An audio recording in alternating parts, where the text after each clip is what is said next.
Diyos ang siyang magsasagalang, walang saysay at naroong nakatayong mga bantay.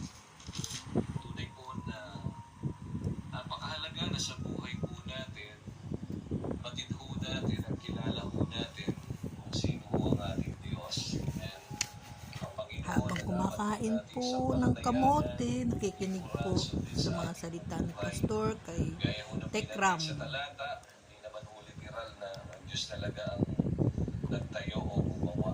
Diba? At Kain po tayo. alam po dito